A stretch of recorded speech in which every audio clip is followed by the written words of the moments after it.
how would you describe your sentiments towards your Ateneo career after it ended? And then now that you're like half a decade removed from it, how do you look back at it in comparison to that time? To be honest, right after it ended, I was pissed. I'm sure you felt that when we did the interview. Yeah, yeah. Um, and of course, we won two championships, and I'm super grateful for that. Not a lot of people can say they've won one, and I've won two, right?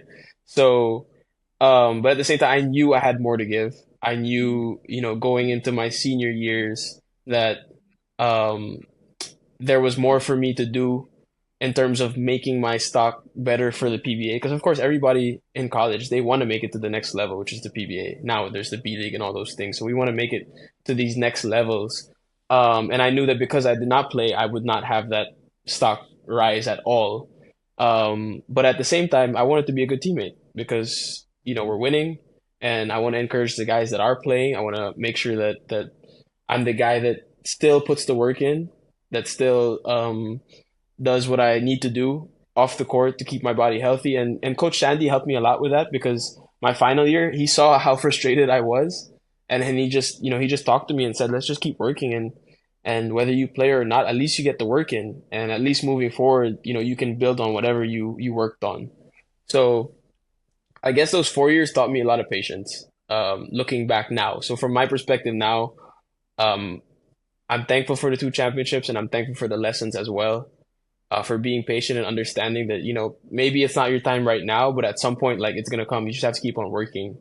But as soon as you stop working, then you've completely taken yourself out of the equation. You're done. It's finished. Because I could have easily given up, and probably would have if it wasn't for my family.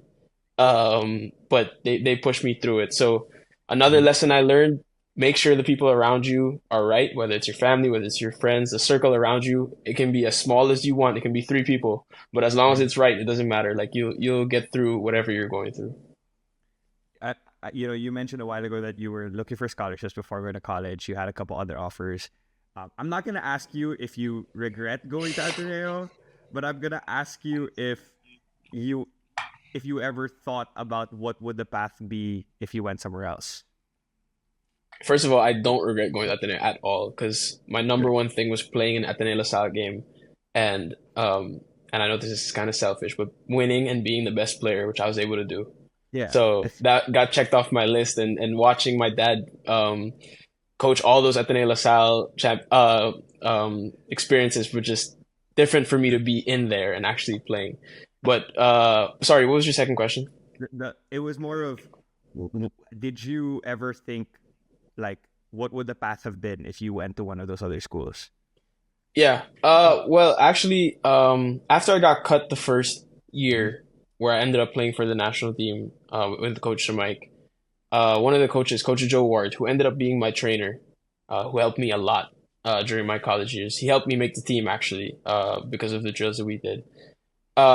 He tried to convince me to go to UP, and this was right before the whole blow up of UP, and the next year UP actually beat us, and this was Kiefer's final year. UP actually This was beat us. before season 78, right? This was 78 where they beat Yeah. us.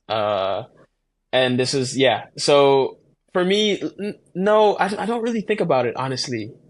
Now, the other school was UST, but I had really just considered UP and Ateneo just because, first of all, it's close to home.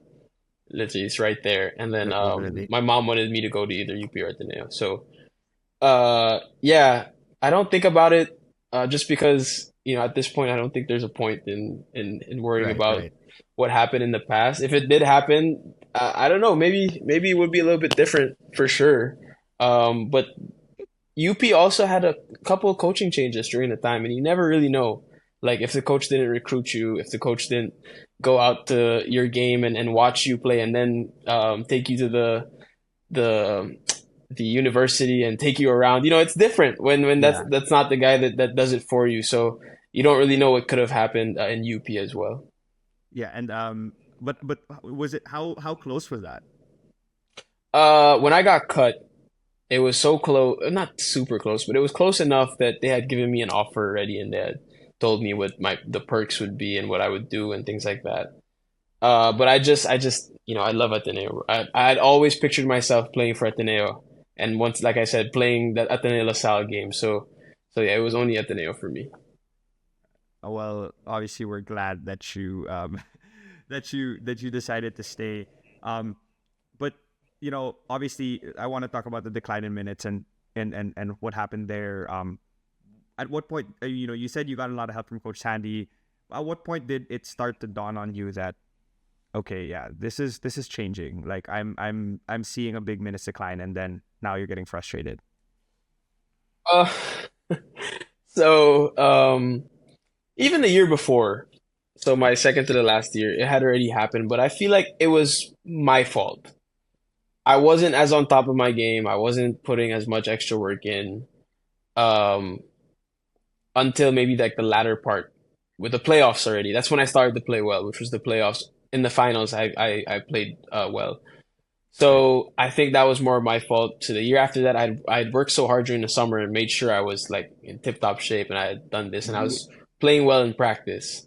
And when I was playing well in practice and not getting the minutes, I had an idea already of what was coming. Because of course we play summer league games and I wasn't getting as much minutes then either. So just seeing that I sort of had it already, but we're all, I mean, in any situation like that, we'd be in denial. Anybody who's competitive, we'd be in denial. So I was in denial until I think in the first round we played FEU or something like that. I don't know if it was the first or the second round. Probably the first because I mean that was early on. We had a couple of guys suspended. Uh, and these guys played my position. And so in practice, I was basically, I think I was starting, or something like that. But I was starting or I was on the second five, which I had not been before that. And I was playing well in practice and ended up playing 4 minutes in that game. So that I'll never forget that I was on the bench and I knew I was like, all right, this is how this season's gonna go. And that's when I started to get frustrated. And Coach Shandy stepped in probably like 2 games later in practice. He talked to me about it. This was season 81, right? Like your last year. 81. Yeah, season 81. Right. And when you had like, obviously the team is winning. The team is Yeah. going off a championship. Like, how do you balance that? Like, you guys seem so close too as a team. Like, how are you able to not? You kind of talked about it, like you want to be encouraging and all of that stuff. But like, I'm sure they know too. And these are people you're competing with for Mhm. minutes. Yeah. Um, what's the conversation there? Is there a conversation there between you and the other players, or like, is it just like a like we'll figure this out? Not really. There was not much of a conversation when it came to that. I think it was more my frustration came from the fact that I was going pro, whether it was in a year or whether it was in 2 years. My idea, just like I said, I always thought I was going pro. So me not being able to do this and do the usual way of getting to the PBA was frustrating for me. So no, I never really showed it, honestly. And I guess Coach Andy's very good at reading people. He knew me. He's known me since I was 8 years old. So I never really showed it just because I said a while ago I wanted to be a good teammate and we were Mhm. winning. So whenever you're on a winning team, the best thing you can do, whether you're on the bench or you're playing, is to be a good teammate. So that's what I did as best I could. You know, then when I got home, I'd be myself again. But just like I said, just like you said, sorry, we were very close. So it wasn't hard to be happy for the next guy.